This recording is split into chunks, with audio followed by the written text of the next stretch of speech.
Let me ask you a question. Would you like to be better at persuading people to do the things you need them to do? Do you want to learn how to get more people to like you? Well, stay tuned, because we're about to discuss Dale Carnegie's timeless book, How to Win Friends and Influence People. Part 1, Fundamental Techniques in Handling People. Let's get to it. Principle 1, never criticize or condemn. Criticism is ineffective. When you criticize someone, it doesn't remedy the situation you condemned, because people don't improve in response to criticism. Instead, criticism makes people defensive, and it causes them to justify their actions or make excuses. Criticism is hurtful. It wounds a person deeply because it damages their sense of importance and self-worth. When you criticize someone, it causes severe and lasting emotional pain. Criticism destroys relationships. Criticism creates resentment, it prevents friendships, and it inhibits connection. When you indulge in criticism, you stir up bitterness and contempt in the person you criticize. You create an enemy for life. Remember, when you're dealing with people, you're not dealing with logical creatures like robots or Vulcans. To the contrary, you're dealing with emotional creatures motivated by pride, ego, and vanity. And thus, interacting with people is not about IQ or traditional intelligence. Instead, a master persuader must develop his or her EQ, or emotional intelligence. Emotional intelligence is all about perceiving emotions, managing emotions, understanding emotions, and using emotions to achieve a desired outcome. So, how should we deal with the urge to be critical? The trick is to find constructive ways to blow off steam without injuring a person's ego. For example, Abraham Lincoln would write a critical letter and pour out all of his feelings of disappointment and discontent. Then, instead of mailing the letter, he'd bury it in his desk, never to be read by another person.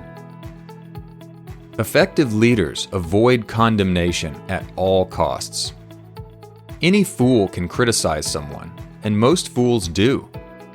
But it takes character and self-control to be understanding, empathetic, and forgiving. So, instead of criticizing people, study them. Try to understand where they are coming from and why they do the things they do. In so doing, you will cultivate sympathy, tolerance, and kindness, all qualities the greatest leaders possess. As the saying goes, you will catch a lot more flies with honey than with vinegar. This leads us to the next principle for handling people. Principle 2, give appreciation and praise. Every person wants to feel appreciated and important. Sigmund Freud called this the desire to be great. It's a powerful craving inside of everyone you encounter, and the rare individual who satisfies this desire in others will hold them in the palm of his hand. The desire for a feeling of importance motivates people to achieve greatness. For example, it inspired Steve Jobs to want to bring personal computers into everybody's home. It inspired Jeff Bezos to quit his lucrative career on Wall Street and build the Everything Store from scratch. It inspired Elon Musk to advance electric transportation, space exploration, and solar technology. The desire to feel important also drove Arnold Schwarzenegger to become Mr. Universe 7 times, to become a superstar actor, and then to become the governor of California. Although the desire to be important and to feel important can be a powerful force for good, that very same desire can also motivate people to make bad decisions. For example, it can drive people to spend money they don't have, to buy things they don't need, all to impress people they don't even like. It can also drive people to commit crimes. For example, it drove Bernie Madoff to carry out one of the biggest Ponzi schemes in modern history, and he ultimately made off with billions of dollars. The need to feel important will even drive people to fake illness or disability to get sympathy and attention. So think about it. If people are willing to go to such incredible lengths to acquire a feeling of importance, what miracles could we achieve by simply showing people a little honest appreciation?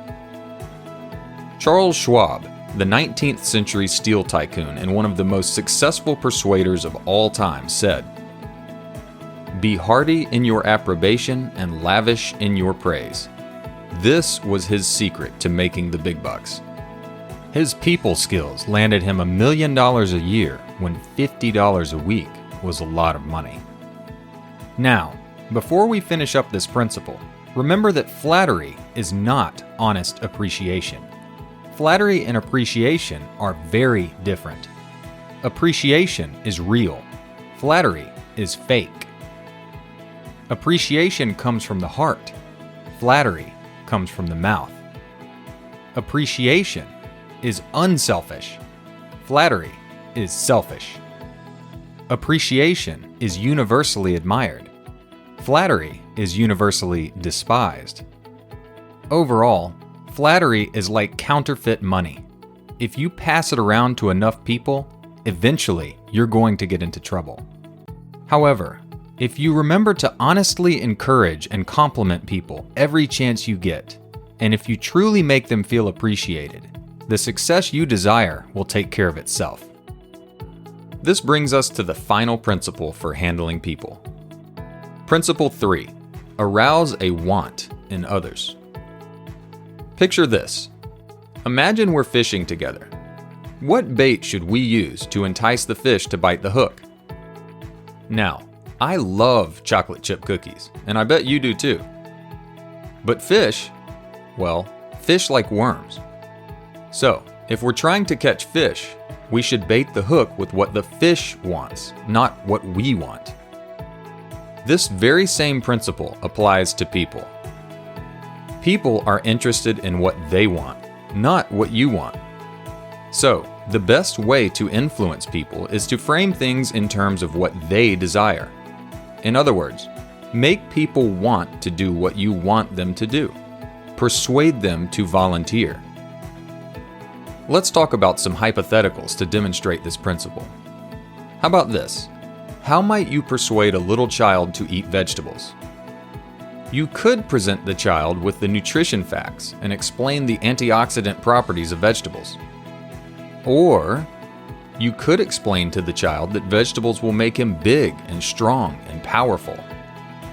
Which approach do you think would work better? Well, we all remember Popeye the Sailor Man, the cartoon hero that achieved incredible strength and defeated his enemies simply by eating his spinach. Researchers showed that children who watched Popeye ate, on average, twice as many vegetables as kids who didn't.